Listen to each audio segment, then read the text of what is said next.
شروع اللہ کا نام لے کر جو بڑا مہربان نہایت رحم والا ہے۔ اے چادر میں لپٹنے والے، اٹھو، اب خبردار کرنے لگو اور اپنے پروردگار کی بڑائی بیان کرو اور اپنے کپڑے پاک رکھو اور شرک کی گندگی سے تو الگ ہی رہو، اور اس نیت سے احسان نہ کرو کہ اس سے زیادہ کے خواہاں ہو، اور اپنے پروردگار کی خاطر صبر کرتے رہو۔ پھر جب سور پھونکا جائے گا تو وہ دن مشکل کا دن ہوگا، یعنی کافروں پر آسان نہ ہوگا۔ مجھے اس شخص سے سمجھ لینے دو جس کو میں نے اکیلا پیدا کیا اور میں نے اس کو بہت سا مال دیا اور ہر وقت حاضر رہنے والے بیٹے دیے اور اس کو ہر طرح کے سامان میں وسعت دی، پھر بھی لالچ رکھتا ہے کہ میں اسے اور زیادہ دوں۔ ایسا ہرگز نہیں ہوگا، یہ ہماری آیتوں کا بڑا مخالف رہا ہے۔ میں اسے ایک بڑی چڑھائی چڑھاؤں گا۔ اس نے غور و فکر کیا اور ایک بات ٹھہرا لی، یہ مارا جائے، اس نے کیسی تجویز کی، پھر یہ مارا جائے، اس نے یہ کیسی تجویز کی، پھر اس نے نگاہ کی، پھر تیوری چڑھائی اور منہ بگاڑا، پھر پیٹ پھیر کر چلا اور تکبر کیا، پھر کہنے لگا یہ تو جادو ہے جو پہلے لوگوں سے برابر ہوتا آیا ہے،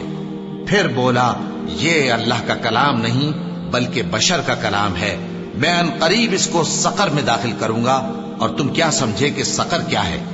وہ ایسی آگ ہے کہ نہ باقی رکھے گی اور نہ چھوڑے گی، اور بدن کو جھلس کر سیاہ کر دے گی۔ اس پر 19 داروغہ ہیں، اور ہم نے دوزخ کے داروغہ فرشتے ہی بنائے ہیں، اور ان کا شمار کافروں کی آزمائش کے لیے مقرر کیا ہے، اس لیے کہ اہل کتاب یقین کریں اور مومنوں کا ایمان اور زیادہ ہو، اور اہل کتاب اور مومن شک نہ لائیں، اور اس لیے کہ جن لوگوں کے دلوں میں نفاق کا روگ ہے اور جو کافر ہیں کہیں کہ اس مثال کے بیان کرنے سے اللہ کا مقصود کیا ہے۔ اسی طرح اللہ جس کو چاہتا ہے گمراہ رہنے دیتا ہے اور جس کو چاہتا ہے ہدایت دیتا ہے،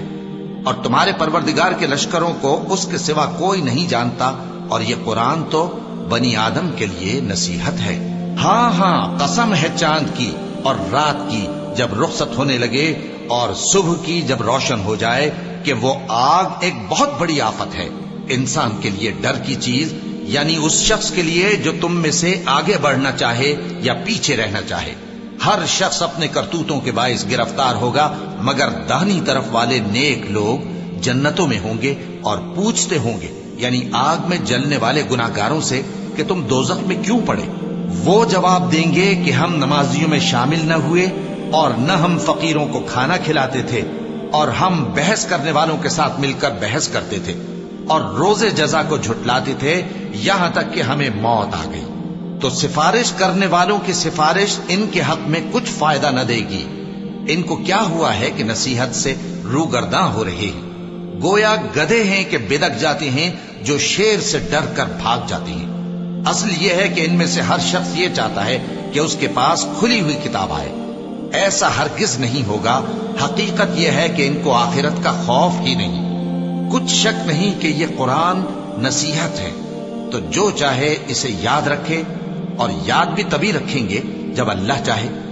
وہی اس لائق ہے کہ اس سے ڈرا جائے، اور وہی معاف کرنے والا ہے۔